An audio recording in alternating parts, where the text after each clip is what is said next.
Hello friends, welcome back to the channel. मैं संदीप कुमार सोनी आपका इस इंटरेस्टिंग वीडियो में स्वागत करता हूं। जैसा कि मेरे हाथ में मोबाइल है और ये आज कमेंट बॉक्स का वीडियो होने वाला है, तो जो आप लोगों ने कमेंट किया हुआ है, जो भी आपके क्वेश्चंस हैं, डाउट्स हैं, वो इस कमेंट बॉक्स के वीडियो में मैं इसको क्लियर करता हूँ। ठीक है, मैं अपना एक्सपीरियंस शेयर करता हूँ आप लोगों के साथ, जिससे आपके डाउट्स को क्लियर कर सकूँ। ठीक है, चलिए बिना देरी किए हुए पढ़ना स्टार्ट करते हैं, किसका क्या क्या कमेंट आया है, किसके कौन कौन से डाउट्स हैं।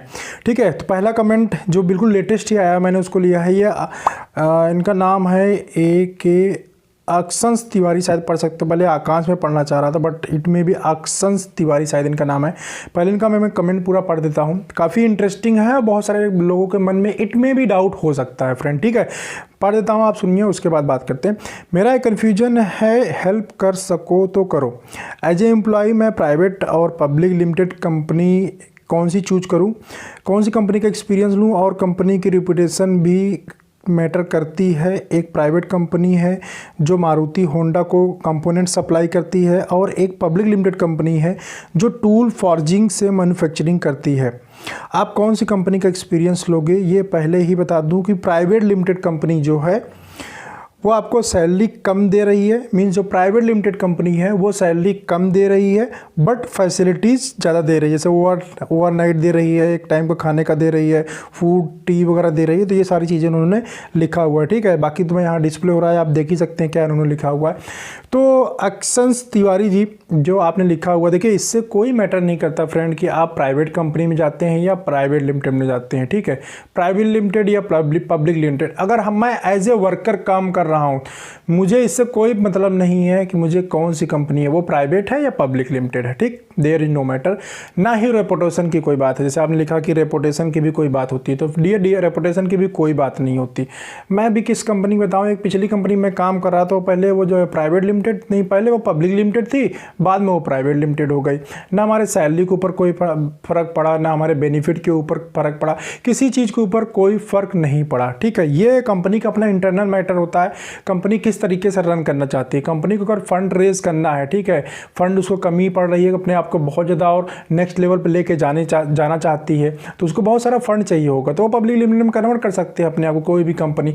लेकिन उसके एम्प्लॉय के ऊपर इसका बहुत सारा फर्क नहीं पड़ेगा। देखिए, एम्प्लॉय के ऊपर फर्क पड़ता है कंपनी के नेचर की वजह से, कंपनी किस नेचर से काम करती है। ठीक है, एम्प्लॉय के कितना केयर करती है, कंपनी टू कंपनी वेरी करता है। ऐसा नहीं कि कोई प्राइवेट लिमिटेड होगा तो उसके यहाँ बहुत ज़्यादा फैसिलिटीज़ होंगी, सैलरी कम होगा, या ऐसा भी नहीं हो सकता कि पब्लिक लिमिटेड के अंदर बहुत ज़्यादा सैलरी होगी और फैसिलिटीज़ कम होगी, या फैसिलिटीज़ ज़्यादा होगी तो सैलरी कम होगी। ऐसा नहीं है, कंपनी के अपने नेचर के ऊपर डिपेंड करता है कि वो अपने एम्प्लॉय को कितना सैलरी देगी, कि उनसी फैसिलिटीज़ देगी। इसमें प्राइवेट और पब्लिक का कोई भी हाथ नहीं होता। ठीक है फ्रेंड, तो इसमें से जो आपको बेटर लगता है आप उसमें जाइए। देखिए, हमेशा सैलरी के पीछे ही नहीं भागना चाहिए। मैं ही बोलूँगा आपको कि सैलरी के पीछे हमेशा नहीं भागना चाहिए। देखना ये चाहिए कि यार मैं कहाँ से सेटिस्फाइड हो पाऊंगा। ठीक है, जैसे आपने एक में लिखा कि मैं सैलरी कम मिल रही है, बट क्या है कि आपको बहुत सारे और फैसिलिटीज़ मिल रही है, फूड मिल रहा है, ओवर टाइम मिल रहा है, और भी जो फैसिलिटीज़ मिल रही है। मैं तो यही बोलूँगा, जहाँ आपको फैसिलिटीज़ मिल रही है वहाँ जाइए, क्योंकि जहाँ आपको फैसिलिटीज़ मिलती हैं, कई बार क्या होता है, जैसे मेडिकल फैसिलिटी की बात करो, किसी कंपनी के अंदर मेडिकल फैसिलिटी नहीं है और किसी कंपनी के अंदर मेडिकल फैसिलिटी है, तो मैं तो मेडिकल कंपनी जिस जाऊँ, मेडिकल की फैसिलिटी दे रही वहाँ पे जाऊँगा। इन फ्यूचर मेरी फैमिली में अगर किसी को हो गया तो अचानक मैं इतना पैसे की व्यवस्था कहाँ से करूँगा, अरेंजमेंट नहीं कर पाऊँगा। ठीक है, बट कंपनी सपोर्ट कर रही है तो मुझे एज एडवांटेज मिल रहा है, तो फैसिलिटी के लिए मैं डेफिनेटली जाऊँगा। लेकिन हाँ, अगर मैं देखता हूँ यार बहुत ज़्यादा डिफरेंस आ रहा है सैलरी में, तो सिंपल सी बात है, मैं सैलरी ज़्यादा चूज करूँगा, फिर फैसिलिटी के बारे में सोचूंगा, क्योंकि अल्टीमेटली जो हमारा मोटो होगा वो होगा सैलरी। लेकिन सैलरी के साथ ये भी ध्यान रखना होगा कि क्या मेरा वहाँ पे ग्रोथ हो पाएगा कि नहीं हो पाएगा। जहाँ आपका बेस्ट ग्रोथ हो, जहाँ आप अपने ऊपर वर्कआउट कर सकें, कंपनी के साथ आपका भी ग्रोथ हो, वहीं काम करना चाहिए जहाँ आपको सबसे ज़्यादा लर्निंग मिले। ठीक है, इसके बाद नेक्स्ट कमेंट लेते हैं। ये कमेंट है मानस जी का। इन्होंने क्या लिखा, I am pharma student but I am doing MR job. Should I continue my MR job or should quit my job and go to R&D or inside pharma company? तो उसके बाद मैंने इनको रिप्लाई किया कि भाई जहाँ आपका पैसा ना हो वहाँ आ जाए। फिर दोबारा इन्होंने रिप्लाई किया कि क्या वहाँ पे अच्छा ग्रोथ है या पीएमटी में चला जाऊँ। तो मानस मैं आपको एक ही चीज़ बोलूँगा यहाँ पे, देखो आपको जो बेटर लगता है वो करो, जो आपका पैसा है उसकी तरफ मूव करो। आपका एकेडमिक्स अगर अच्छा है तो आप R&D की तरफ जाओ। अगर आपका एकेडमिक्स अच्छा नहीं है, मीन्स लोगों को कन्विंस करना आपको आता है, लोगों से बातचीत करना आपको अच्छा लगता है, इंटरेक्ट होना अच्छा लगता है, तो आप MR जॉब कर रहे हो, आपके पास एक्सपीरियंस है। प्लस पॉइंट ये है कि आप इसमें ऊपर तक जा सकते हो, ठीक है, प्रमोशन ले सकते हो, पीएमटी में भी जा सकते हो। पीएमटी भी एक अच्छा ऑप्शन है। बट देखिए मार्केटिंग में जब तक रहोगे, आप ये सोचो कि पीएमटी में जाके मुझे बहुत आराम मिल जाएगा, तो फ्रेंड ऐसा नहीं है। पीएमटी वाले तो हमसे भी ज़्यादा काम करते हैं। मेडिकल रिप्रेजेंटेटिव क्या है, आप चाहो तो लेट निकल सकते हो वर्किंग पे, ना चाहो तो जल्दी जा सकते हो घर पे, बट पीएमटी वाला ऐसा नहीं कर सकता यार। ऑल इंडिया लेवल पे पीएमटी को घूमना टहलना होता है। उसके विजुअल जो आपको क्या है, आपने काम किया, घर पे चले गए, सुकून से सोया, कोई कंपनी का फॉर्मेट आया दिया, वरना आराम से किया। बट पीएमटी वाला पूरे दिन फील्ड काम करने के बाद फिर उसको लैपटॉप वर्क भी बहुत सारा होता है, विजुअल डिजाइन करना है, स्ट्रेटेजी डिजाइन करना है, परचेजिंग का देखना है, मतलब बहुत सारे काम होते हैं। तो इसलिए आप ये सोच समझ के जाइए कि यार आपको मैन मैनेजमेंट अगर आता है, चीज़ों को मैनेज करना आता है, तो आप मार्केटिंग लाइन में ग्रो करिए। और आपको अगर मीन्स साइनेस आपके अंदर है, ज़्यादा ओपन नहीं है, एकेडमिक्स आपका अच्छा है, तो आप उसकी तरफ मूव कर सकते हैं, मीन्स R&D की सेक्टर। ग्रोथ और पैसा दोनों में, दोनों तरफ भी किसी प्रकार की कोई कमी नहीं है। वहाँ भी बहुत सारा पैसा अच्छा है और ग्रोथ भी है, सेम मार्केटिंग के अंदर है, ठीक है। नेक्स्ट कमेंट लेता हूँ, ये रणबीर कुमार जी का कमेंट है। इन्होंने 2 कमेंट किए हैं फ्रेंड, जैसा कि आप देख रहे हैं। मेडिसिन कंपनी में ऑफिस वर्क के लिए रियल जॉब कहाँ से सर्च करें? हेलो सर, मेडिसिन कंपनी में ऑफिस, अच्छा सेम कमेंट इन्होंने 2 बार कर दिया, ठीक है। चलिए, तो रणबीर जी से मैंने आपको रिप्लाई किया था, ऑफिस जॉब के लिए यार मोस्ट ऑफ द कंपनी की जो हेड ऑफिस है वो मुंबई के अंदर है, तो आपको वहीं पर ऑफिस जॉब मिल सकता है। इसके बाद नेक्स्ट कमेंट लेते हैं, ये है अंजनी कुमारी जी का कमेंट। मैं उस कंपनी में 11 मंथ से हूँ और वो 3 ईयर से। अब देखो इसका मतलब ही नहीं समझ, same brand same price only name change, okay. 3 comment किया, तीनों मैंने एक साथ ही डाल दिया है, देख रहे होंगे आप स्क्रीन पे। सर मेरे कंपनी में 4 डिवीज़न है, 4 डिवीज़न, 2 डिवीज़न में सेम ब्रांड लॉन्च कर दिया है और दूसरे डिवीज़न का ब्रांड सेल हो रहा है, लेकिन मेरा बहुत ही कम सेल हो रहा है। ये बहुत ही अच्छा क्वेश्चन है, मैं इसके ऊपर सेपरेट वीडियो भी फ्रेंड बना के डाल चुका हूँ, how to sell the company brand, costly brand as well as same competitor, same MRP है, सेम कंपोजिशन है, तो अपने ब्रांड को कैसे सेल करें। अगर आपने वो वीडियो नहीं देखा है, अंजनी जी पहले जाकर वो वीडियो देख लीजिए, क्योंकि आपका कमेंट शायद पढ़ने के बाद ही मैंने वो वीडियो बनाया था। यहाँ मैं सिर्फ इतना बताऊँगा, ये मेरे साथ भी हुआ था जब मैं यूनिके में था। तो यूनिके में प्रिगाबा लिन का 2 ब्रांड आता था, एक प्रिगाबा और हमारे पास प्रिगाबा M आता था, दोनों के अंदर साल्ट सेम था। एक जो न्यूरो का डिवीजन था उसमें भी, क्योंकि न्यूरोलॉजिकल जो डॉक्टर्स होते हैं वो भी प्रिस्क्राइब करते हैं प्रिगाबालिन, जो फिजिशियन होता है, GP होता है, और जो डर्मेटोलॉजिस्ट होते हैं वो भी प्रिस्क्राइब करते हैं प्रिगाबालिन, ठीक है। इंडिकेशन अलग था, साल्ट सेम था, प्राइस सेम था, सब कुछ था, लेकिन मेरा ज़्यादा ब्रांड बिकता था। क्यों बिकता था? रीज़न है उसके। देखो सेम ब्रांड, एक ही कंपनी के अंदर 2 डिवीजन के अंदर अगर सेम कॉम्बिनेशन में अलग अलग ब्रांड नेम से ब्रांड है, जैसे कि आपने लिखा है कि एक उनका ब्रांड बहुत अच्छा बिकता है, मेरा बहुत ब्रांड कम बिकता है, उसमें 2 रीजन है। पहला रीजन ये है कि वो ब्रांड आपसे पहले लॉन्च हुआ होगा, 100% वो ब्रांड आपसे पहले लॉन्च हुआ होगा, तो मार्केट में कंपनी ने बहुत सारे कैंपेन के थ्रू उस ब्रांड का अवेयरनेस जनरेट किया होगा, ठीक है। लेकिन कंपनी का भी दूसरा जिस डिवीजन में आप काम कर रहे होंगे उस डिवीजन में डॉक्टर्स को लिखने की अपॉर्चुनिटीज कंपनी को दिख रही होगी, यार इस डिवीजन में या ये स्पेशलिटी में भी अच्छा वैल्यू मुझे मिल सकता है, बट मैं इस डिवीजन के अंदर या स्पेशलिटी प्रमोट नहीं कर रहा था, आपके डिवीजन डाल दिया, ठीक। अभी आप कैसे सेल करोगे? सिर्फ आपको एक ही काम करना है, जो दिखता है वो बिकता है, तो आपको ब्रांड को दिखाना है ज़्यादा, ठीक है। दिखाने का इन द सेंस ज़्यादा कॉल करिए, उस ब्रांड के ऊपर ज़्यादा बात करिए, उसके ऊपर कोई एक्टिविटी कर सकते हैं तो वो एक्टिविटी करिए, ठीक है। ज़्यादा से ज़्यादा कॉल करिए आप। इसके बाद अगर आप पर्सनल रिलेशन बना लेते हैं डॉक्टर के साथ, वो ब्रांड बहुत ईजिली सेल कर पाएंगे। एक बात का ध्यान रखिए कि कभी भी जो, चाहे वो सभी के लिए है ये, जो लोग अपनी कंपनी के अंदर काम कर रहे हैं, कभी भी देखिए दूसरी कंपनी का बुराई नहीं करना चाहिए। मार्केटिंग में कभी ऐसा नहीं बोलना चाहिए उनका ब्रांड खराब है या उस कंपनी का ब्रांड अच्छा नहीं है। हम जब भी कंपेयर करते तो हम ये नहीं कहते कि हाँ दूसरे कंपनी का ब्रांड खराब है, हमें क्या बोलना होता है, सर मेरा ब्रांड अच्छा है, ठीक है। हमेशा बोलो हमारा ब्रांड, मेरा ब्रांड अच्छा है, दूसरे के बारे में मुझे पता नहीं है, लेकिन मैं इतना कह सकता हूँ तो मेरा ब्रांड अच्छा है। लेकिन कभी डॉक्टर कई बार ना देखने के लिए कि यार इसका क्या मतलब, ये कैसा रिस्पांस करता है दूसरे ब्रांड के प्रति जिसमें मुझे अच्छा रिस्पांस मिल रहा है। ये ध्यान रखना, कभी भी किसी ब्रांड की, किसी कंपनी की बुराई नहीं करनी चाहिए फ्रेंड, ठीक है। तो इस तरह से आप अपना ब्रांड ग्रो कर सकते हैं। ऐसा मेरे साथ भी, वो न्यूरो में था उसके बावजूद भी मैं अपना ब्रांड ज़्यादा बेचता था यूनिके में। जगदीश बगुल जी का कमेंट आया, सर मार्केटिंग में हम कब तक वर्क कर सकते हैं? तो जगदीश जी, जब तक आपकी इच्छा हो तब तक वर्क कर सकते हैं। जब आपको रिटायरमेंट लेने का मन हो तब रिटायरमेंट ले सकते हैं। मीन्स आपको जब तक बॉडी कैपेसिटी है, जो रिटायरमेंट की एज है वो 60 ईयर है, और कुछ कंपनी 58 ईयर पे, या जैसे गवर्नमेंट का चेंज होता रहता है वो भी लोग भी चेंज करते हैं, 60 ईयर में उसे रिटायरमेंट हो जाता है, 58-60 में। और उससे पहले आप लेना चाहें तो ले सकते हैं। जब तक आपकी शरीर की कैपेसिटी है, आपकी शरीर साथ देती रहती है, बॉडी आपका साथ दे रहा है, तो आप वर्क कर सकते हैं, there is no problem. Saumya Das का कमेंट है, सर फार्मा मार्केटिंग में कन्फर्मेशन क्या मतलब होता है? तो बहुत अच्छा कमेंट है। कन्फर्मेशन बार बार बोला जाता है, जैसे आप कंपनी ज्वाइन किए होंगे, बताया गया होगा किसी का 6 महीने के अंदर कन्फर्मेशन हो जाएगा, कोई बोलेगा 1 साल के अंदर कन्फर्मेशन हो जाता है। तो मतलब क्या होता है? देखिए, कन्फर्मेशन से बहुत बड़ा बेनिफिट होता है। देखिए, कन्फर्मेशन अगर आपका कंपनी के अंदर होगा तो कंपनी आपको इमीडिएट निकाल नहीं सकती है। जब भी कंपनी आपको खुद निकालेगी तो 1 मंथ का फ्रेंड आपको नोटिस देगी। सेकंड बेनिफिट ये है कि कंपनी के बहुत सारे बेनिफिट्स ऐसे होते हैं जो आपको विदाउट कन्फर्मेशन नहीं मिलते होते हैं। जैसे कि आप छुट्टी लेते हैं कंपनी से, 1 या 2 दिन की छुट्टी लेते हैं, बट आपकी सैलरी कट के आ जाती है, ठीक है, लेकिन आपको स्टार्टिंग में ये चीज़ पता नहीं होता है। तो आप कन्फर्म एम्प्लॉय अगर हो जाएंगे तो आपको लीव्स के बेनिफिट मिलेंगे। लीव्स कौन कौन सी होते हैं? देखिए, इसके लिए मैंने सेपरेट वीडियो बनाया है, कौन कौन से लीव्स होते हैं। सैलरी स्ट्रक्चर का एक मैंने वीडियो बनाया है, तो वो देखेंगे, और लीव पॉलिसी के ऊपर जो वीडियो मैंने बनाया है वो देखेंगे तो आपको क्लियर हो जाएगा। मैं यहाँ पे दे दूंगा, लिंक डिस्क्रिप्शन में दे दूंगा, लीव पॉलिसी, ठीक है। लीव तीन टाइप की लीव होती है। एसएल मीन सिक लीव होता है, PL mean privilege leave, third होता है सीएल कैजुअल लीव, ठीक है। तो आप अगर कन्फर्म एम्प्लॉय हो जाएंगे तो ये सारे लीव का बेनिफिट ले पाएंगे। जब भी आपको ज़रूरत पड़ती है तो आप सीएल ले लेते हैं, मींस कैजुअल लीव लेते हैं। कोई भी सुबह सुबह मैसेज कर देते हैं, सर आज मैं छुट्टी पे हूँ, कोई इमरजेंसी आ गई है, पर्सनल वर्क आ गया है मेरे पास, मैं छुट्टी पे रहूँगा। पीएल होता है प्रिविलेज लीव, मीन्स अगर आप नहीं लेते हैं, प्रिविलेज लीव लेने के लिए आपको पहले से कंपनी को इन्फॉर्म करना पड़ता है। साथ ही अगर आप नहीं लेते हैं तो वो इनकैशमेंट हो जाता है, मीन्स उसका पैसा मिलता है। आपका जो 1 दिन की सैलरी होगी, अब वैसे ही 12 दिन जनरली 12 डेज का पीएल मिलता है।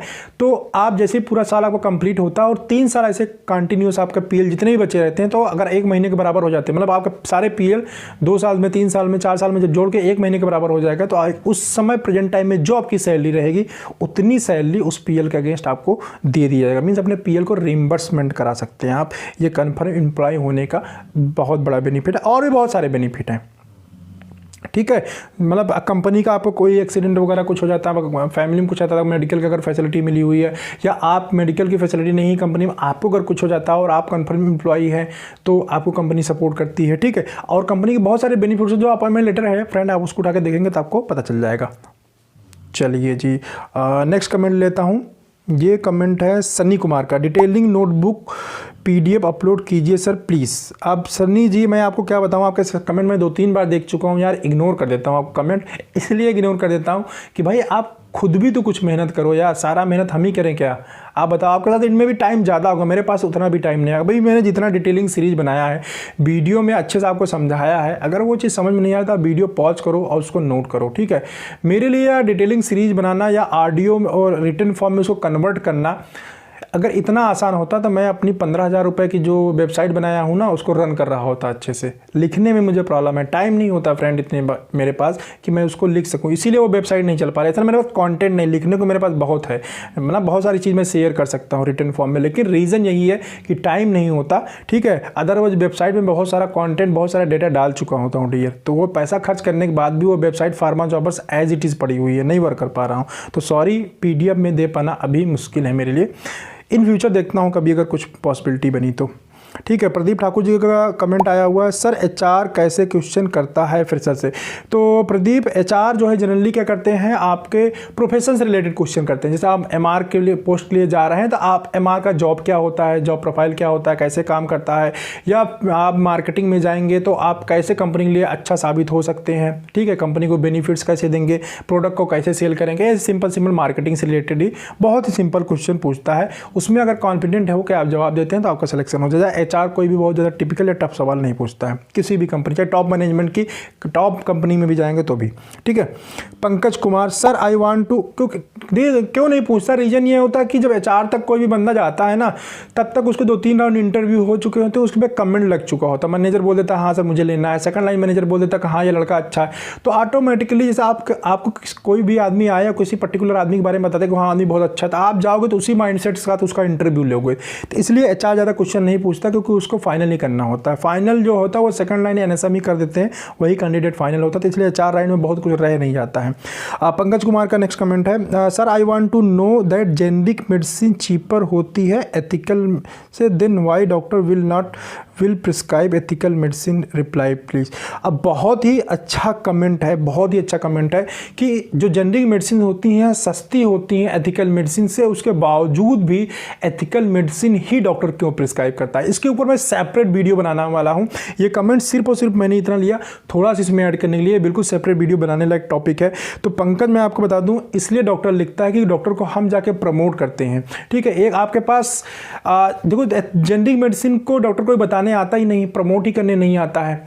दूसरी बड़ी प्रॉब्लम जिसकी वजह से नहीं लिखता, आमिर खान और बहुत सारे लोगों ने शो किया कि एथिकल जेनरिक ठीक किया ना, खूब गवर्नमेंट भी खूब और प्रेशर भी डालती है। एक बहुत बड़ा रीजन है फ्रेंड, कभी भी ना आप जाके जेनरिक मेडिसिन खरीदना और उसके ऊपर एमआरपी देखना। गवर्नमेंट ने कह दिया जेनरिक मेडिसिन, बिल्कुल जेनरिक मेडिसिन सस्ती होती है, लेकिन उसके ऊपर जो एमआरपी प्रिंटिंग आती है ना, वो एथिकल से भी ज़्यादा महंगी होती है। तो अगर कोई डॉक्टर जेनरिक मेडिसिन चाह के भी लिखेगा तो उसको पेशेंट को जो कॉस्ट पड़ेगी वो एथिकल से भी ज़्यादा पड़ेगा। ये बिल्कुल रियल फैक्ट है। तो गवर्नमेंट ने जैसे स्कीम लाया था तो गवर्नमेंट को क्या करना चाहिए था, प्राइस कंट्रोल में डालना चाहिए था। एक जमाना हुआ करता था जब जेनरिक मेडिसिन जो होती थी साल्ट के नाम से आया करती थी, सस्ती हुआ करती थी, तो हम जेनरिक और एथिकल को आइडेंटिफाई कर पाते थे। अब प्रेजेंट टाइम में सिचुएशन ऐसी नहीं है। अब जेनरिक जो कंपनीज है जो जेनरिक मेडिसिन बनाती हैं वो जो है ऑटोमेटिकली बिल्कुल एथिकल के ब्रांडिंग की तरह अपना ब्रांड नेम लेके तब मार्केट के अंदर आती हैं।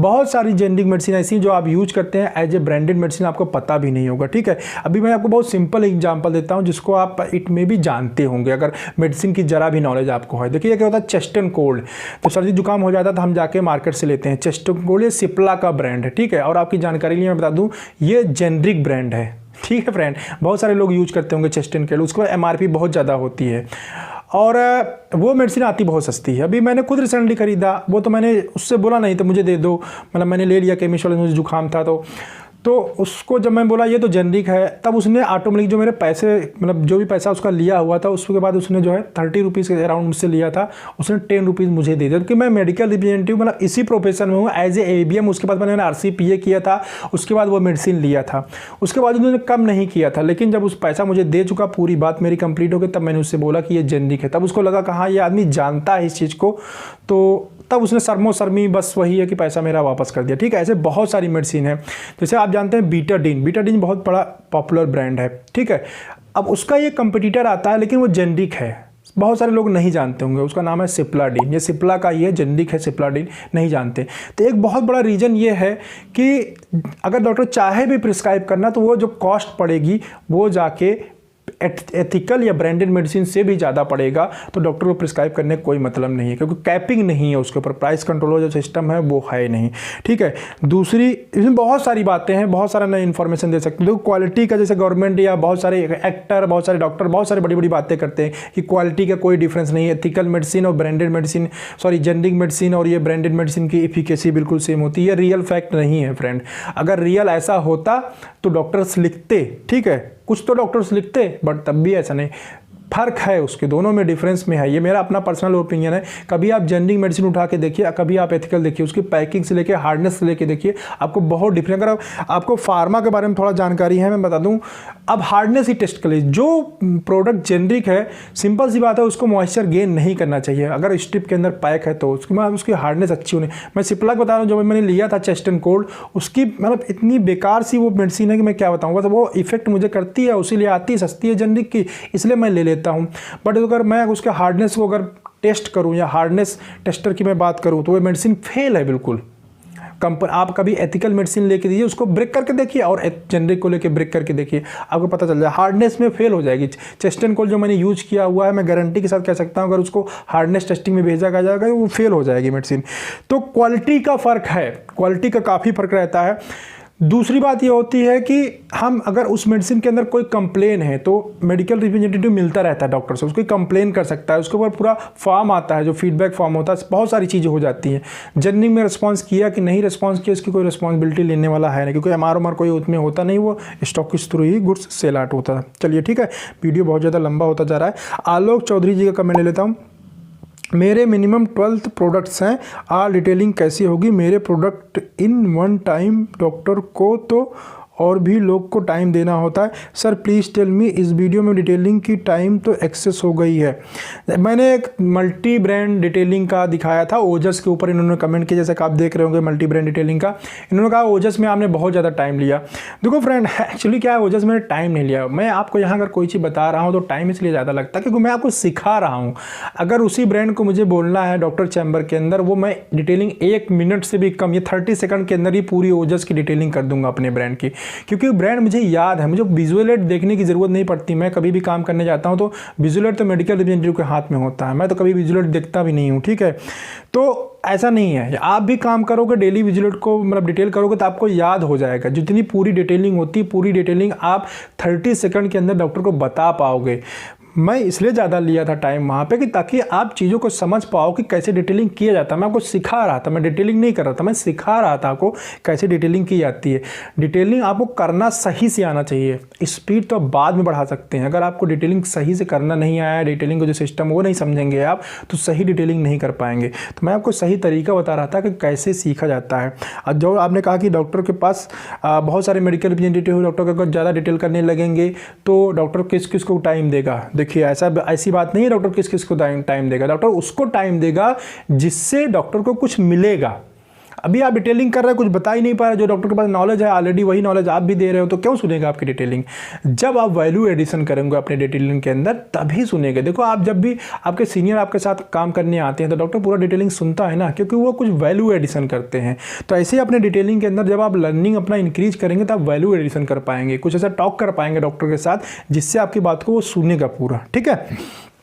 नेक्स्ट कमेंट लेते हैं पंकज कुमार का, mine joining is in ethical but profit ज़्यादा एमआर बोल रहे हैं, जेनरिक में ज़्यादा है, प्लीज़ एक्सप्लेन। तो पंकज ऐसा नहीं है, जेनरिक में ऐसा कुछ मेडिसिन में प्रॉफिट की बात नहीं होती।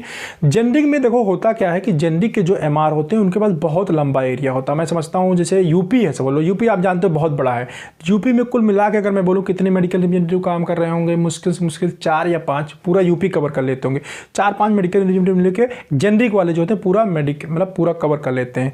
अगर एथिकल की बात करो तो जितने हेडक्वार्टर, जितने डिस्ट्रिक्ट हैं यूपी के अंदर शायद उतने मेडिकल रिप्रेजेंटेटिव काम करते होंगे एक कंपनी के अंदर, ठीक है। उतने भी नहीं काम करते होंगे तो 2-4 ही कम होंगे बस। तो ऐसा नहीं है, प्रॉफिट तो ज़्यादा एथिकल काम करने में है। जिसने अभी आपको बताया, अब आई डोंट नो कैसे बताया जो है, ऐसा तो कुछ है ही नहीं है।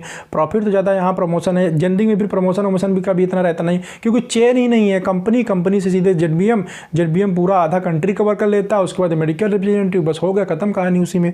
ना एरिया मैनेजर होते हैं, ना बहुत ज़्यादा पोस्ट उसमें होती नहीं, क्योंकि अगर सारे पोस्ट बढ़ा देंगे जेनरिक के अंदर तो जेनरिक और एथिकल में डिफरेंस क्या रहेगा, ठीक है। फिर वहाँ भी कॉस्ट आने लगेंगे ना कंपनी को, वहाँ तो कॉस्ट कटिंग करती है कंपनी, वो होलसेलर के थ्रू बेचती है, मार्केटिंग नहीं करते वो लोग। अच्छा, साइलेंस जी का कमेंट आया, sir I always search your video very useful. Manager skill पे वीडियो बनाओ, manager skill and work detail. तो चलो मैं इसके ऊपर बनाता हूँ, मैनेजर कैसे बनते हैं, मैनेजर का वर्क के बारे में। अभी मैं मेडिकल रिप्रेजेंटेटिव के ऊपर पूरा फोकस किया हुआ था, तो चलो आने वाले टाइम में इट में भी मैनेजर के ऊपर वीडियो बनाएंगे। चलो नेक्स्ट कमेंट ले लेते हैं विश्वजीत सरकार का। इनका कमेंट आया है, इनको 3-4 कमेंट इन्होंने किया हुआ है, तो सभी पढ़ लेते हैं। कई बार शायद मुझे लगता है लिखना चाह रहे हैं, कई बार मैं एक्चुअली समझ नहीं पा रहा हूँ इन्होंने क्या लिखना चाहे। उसके बाद जो मैंने रिप्लाई किया, प्रोडक्शन में जा सकते हैं। अच्छा, क्या बीए वाले, देखो आप जब बीए लिखते हो ना, बी और एक कैपिटल लिखोगे तब समझ में आएगा। क्या बीए वाले प्रोडक्शन में जा सकते हैं? हाँ, इनसे मेरी कभी कन्वर्सेशन हुआ था। तो फ्रेंड्स मैंने बताया बीए वाले या कोई भी आदमी प्रोडक्शन की जाता है। प्रोडक्शन के अंदर तो इंजीनियर भी जाके काम कर सकता है। प्रोडक्शन मतलब बहुत बड़ी चीज़, कंपनी है, कंपनी के अंदर इंजीनियर की भी ज़रूरत पड़ेगी, HR की भी ज़रूरत पड़ेगी, प्रोडक्शन हेड की भी ज़रूरत पड़ेगी, लेबर की भी ज़रूरत पड़ेगी। तो सभी लोग काम करेंगे उसके अंदर। अब आपका अंदर जो स्किल्स है उसके हिसाब से आपको काम मिलेगा। अगर आप बीए करके जा रहे हो, आपके पास टेक्निकल स्किल क्या है, कोई स्किल नहीं है, तो आप लेबर में जाओगे वहाँ काम करने में। लेबर में भी क्या है कि जैसे आप जाओगे वहाँ काम सीखोगे। काम देखो, टैबलेट जो बनती है ना, वो जो बी फार्मा या फार्मेसी करके जाते हैं बंदे, वो नहीं बनाते हैं, वो तो यहाँ ऑब्जर्व करते हैं सिर्फ चीज़ों को। बनाते तो वही बीए वाले जो लेबर है वही बनाते हैं। प्रॉब्लम ये है कि जो नया बंदा बी फार्मा करके आता है या फार्मेसी जाता है उसको ये चीज़ें पता भी नहीं होती है। जो स्किल्ड पर्सन होता है, आप जाओ एज ए लेबर ज्वाइन कर रहे हो अगर फार्मा कंपनी के, कुछ टाइम के बाद आप चीज़ों को सीख जाएंगे। जब सीख जाएंगे तो आपका वहीं पे प्रपोजल हो जाएगा, आप सुपरवाइजर बन जाएंगे, या 1-2 पोस्ट और बड़ी होती है पूरे ग्रुप को हैंडल करने के लिए, वो बन जाएंगे। तो ये सारे पोस्ट वहाँ मिलती है, वहाँ पर जाके आप कर सकते हैं। और चाहो कि आप कंपनी बहुत ऊपर तक जा पाओ तो ऐसा नहीं है, क्योंकि आप इस BA पे ऐसा कुछ प्रमोशन या केमिस्ट का अप्रूवल आपको मिलेगा नहीं। केमिस्ट का अप्रूवल लेने के लिए BSc फार्मेसी ये सब होना ज़रूरी है, और आगे बढ़ने के लिए फार्मा कंपनी के अंदर आपको केमिस्ट का अप्रूवल लेना बहुत ज़्यादा ज़रूरी है। ठीक है, इसके बाद नेक्स्ट कमेंट लेते हैं पंकज कुमार जी का। Sir I asked you about generic sale and ethical sale in last video. चलो इनका कमेंट मैंने ले लिया। अतेश कामली जी का कमेंट लेते हैं। सर मैं एक PCD कंपनी में जॉब कर रहा हूँ, बट मुझे अपॉइंटमेंट लेटर नहीं आया है और मैनेजर सेल के बारे में बहुत ज़्यादा टेंशन दे रहे हैं, मैं जॉब करूं या ना करूं। अतः देखिए, सब मैंने कई बार बताया है कि जॉब आपको तभी छोड़ना चाहिए जब आपको दूसरी कंपनी में जॉब मिल जाए। ठीक है, जॉब छोड़ के घर पे बैठना कोई समझदारी वाला काम नहीं है। तो आप बिल्कुल जॉब कंटिन्यू करते रहिए। अपॉइंटमेंट लेटर नहीं आया कोई बात नहीं। अपॉइंटमेंट लेटर कई बार क्या होता है 3-4 महीने में आता है। अब आपने कंपनी का नाम मेंशन नहीं किया है तो PCD कंपनी, अच्छा आपने मेंशन किया है PCD कंपनी, तो PCD कंपनी में डियर बहुत रेयरली कभी ऐसे होता है कि जो अपॉइंटमेंट लेटर देते हैं, एक्चुअली वो कंपनी ज़्यादातर रजिस्टर्ड नहीं होती, कोई फ्रेंचाइजी लेके चला रहा है या कैसे चला रहा है ये तो कंपनी का मालिक ही जानता होगा। आपको पता भी नहीं होगा कंपनी वो उसकी कंपनी है या वो फ्रेंचाइजी लेके चला रहा है। ऐसे पता कर पाना बहुत मुश्किल होगा। आपके लिए बेटर एडवाइस यही है कि आप क्या करो, काम को सीखो और अच्छी कंपनी में स्विच कर जाओ। ठीक है, विजय सिंह रामनगर से कमेंट है, good information but please provide me online interview process. Online interview process, ठीक है विजय, मैं इसके ऊपर एक वीडियो बनाता हूँ। ऑनलाइन इंटरव्यू में क्या होता है, जनरली जो मैंने आपको 100 क्वेश्चन वाला जो मेरा सीरीज चल रहा उसमें जो मैंने क्वेश्चन बताए हुए हैं फ्रेंड, वही क्वेश्चन होते हैं। कुछ मैथमेटिक्स के और ज़्यादा ऐड हो जाते हैं, क्योंकि उसमें मैथमेटिक्स का एक पार्ट थोड़ा सा छूटा हुआ जो कि मैंने रीजनिंग के लिए रखा हुआ है, वो क्वेश्चन थोड़े से आते हैं। बाकी जो मैंने क्वेश्चन बताए हुए हैं वही आते हैं। बायोलॉजी से कुछ MR के वर्किंग के बारे में ऑनलाइन में यही सब क्वेश्चन पूछे जाते हैं। एबट वाला मैंने इंटरव्यू दिया तो ऐसे ही होता है। ठीक है, आप पढ़ के जाओ हो जाएगा, इतना प्रॉब्लम नहीं है। हाँ, साइंस आपका क्लियर होना चाहिए। जो मैंने मतलब वो 70 जो मैंने क्वेश्चन आ चुके हैं, अगर उसको प्रॉपर प्रिपेयर कर लोगे आप तो 100% क्वालिफाई कर जाओगे। ऑनलाइन एग्जाम चाहे ल्यूपिन का हो और चाहे एबट का हो और किसका है, सन फार्मा में, सन फार्मा तो शायद नहीं है, इट में भी अभी हो गया हो तो अलग बात है, मुझे मालूम नहीं है। ठीक है, Prashant Patil, my problem is I am a diploma in pharmacy candidate with degree is appearing, I am not crack the interview, it's one subject is back, ABM RSM take my interview, he says ask me, my problem is big problem। अच्छा मुझे याद आ गया है यहाँ पे, क्योंकि read more का है, स्क्रीनशॉट लेते समय पूरा आया नहीं इनका, अदरवाइज पढ़ते हैं हम। इन्होंने क्या कहा है, मुझे इनकी प्रॉब्लम याद है, इनको रिप्लाई भी मैंने किया था। देखिए, आप अगर जॉब कर रहे हैं फ्रेंड और उसके साथ में कोई भी कोर्स कर रहे हैं, ठीक है, तो कभी भी अपने सीनियर के साथ ये चीज़ मत शेयर करिए, कंपनी के साथ शेयर मत करिए। वो जितना हो सके अपने पास ही रखिए, क्लोज रखिए, किसी से डिस्क्लोज मत करिए। क्योंकि देखिए जॉब में क्या, कोई भी बंदा कभी भी आपकी कंप्लेन कर दिया किसी से, कभी आपके कोई दोस्त बहुत अच्छा है, मान लो आपने उसको बता दिया मैं यार जॉब भी कर रहा हूँ, ये कोर्स भी कर रहा हूँ, और कल को आपको उस दोस्त के साथ अनबन हो गई तो होगा क्या, वो आपके सीनियर के पास कंप्लेन कर देगा, आपकी नौकरी चली जाएगी। क्योंकि 2 रेगुलर चीज़ें आप एक साथ नहीं कर सकते हैं। तो हमेशा इस बात का ध्यान रखें, जब भी कोई ऐसी चीज़ जो 2 एक साथ नहीं की जा सकती, उसके बावजूद भी अगर आप कर रहे हैं तो प्लीज़ उसको सिर्फ अपने तक ही रखिए। ठीक है, यही इनका क्वेश्चन था, यही इन्होंने पूछा हुआ था, तो उनको जवाब मिल गया है। चलिए शैलेंद्र जी का कमेंट लेता हूँ, उन्होंने कई बार कमेंट कर दिया, बहुत सारी चीज़ें ठीक कमेंट किया है।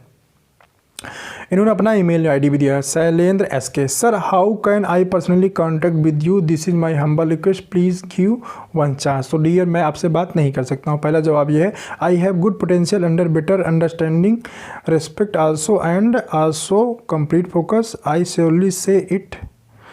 लास्ट वाला पढ़ लेते हैं क्या रहेगा। Sir I request to you please, आपके अंडर में काम करना चाहता हूँ एंड शुरू से ही जुड़ा हूँ।